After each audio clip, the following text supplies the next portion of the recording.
And in our top business story, exports of Dubai Chamber of Commerce and industry members in March reached an all-time high of 28.1 billion dirhams, pushing the total export value for the first quarter of the year to 76.1 billion dirhams for the first time.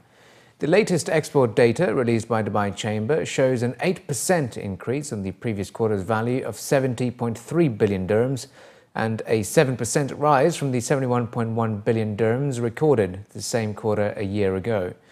The number of certificates of origin issued by Dubai Chamber also increased by 8% to a total of 228,000, with active exporters in Q1 reaching 8,231, representing a 3% increase over both Q4 2014 and Q1 2014. The GCC has been the largest export market of Dubai Chamber members, with exports to the region accounting for more than half of total quarterly exports. The region's dominance has grown significantly in the recent years, as the total exports to the region of 50.6 billion dirhams in Q1 2015 was equivalent to 67% of the total export to all destinations during the period. Leading the growth was Saudi Arabia, the largest destination of members' exports to the GCC, with the total value during Q1 reaching 28.9 billion dirhams, or 38% of the total.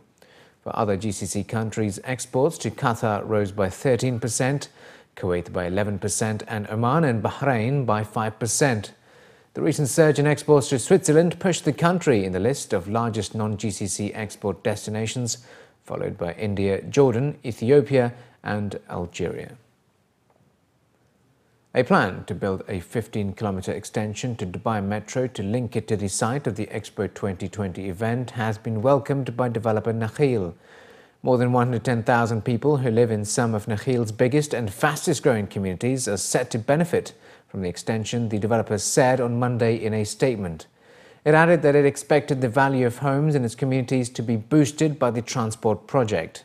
The expansion project, which was approved last week, will directly serve Nakheel's Gardens, Discovery Gardens and Al Furjan communities and provide nearby metro access for residents of Jumeirah Park, Jumeirah Islands and Jumeirah Village Triangle. A Nakheel spokesman stated that the Dubai Metro extension is a major boost for these communities and the wider area known as New Dubai, both in terms of the residents who live in them and investors who have bought land or homes in them. The extended sector of the metro line from Nakheel Harbour and Tower Metro Station will include 7 stations, with construction work expected to start immediately. The value of announced mergers and acquisitions transactions with Middle Eastern involvement jumped more than 150% to $9.5 billion in the first quarter of 2015 compared to the same period last year. That's according to a banking analysis released by Reuters. The significant increase in transactions also pushed the fees in an upward direction.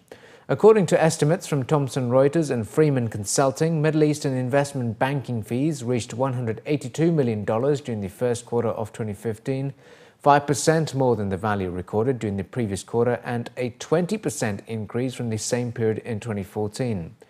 The UAE was the most active nation, accounting for 78% of activity, followed by Saudi Arabia with 16%.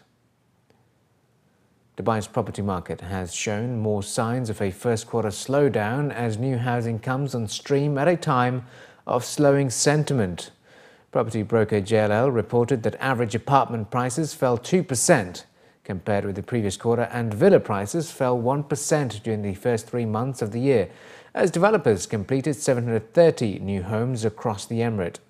The figures acquired from Radin Data confirm a CBRE report which was released last week, which showed that average house prices in the city are falling for the first time since the 2008 global financial crisis wiped up to 60% off property values.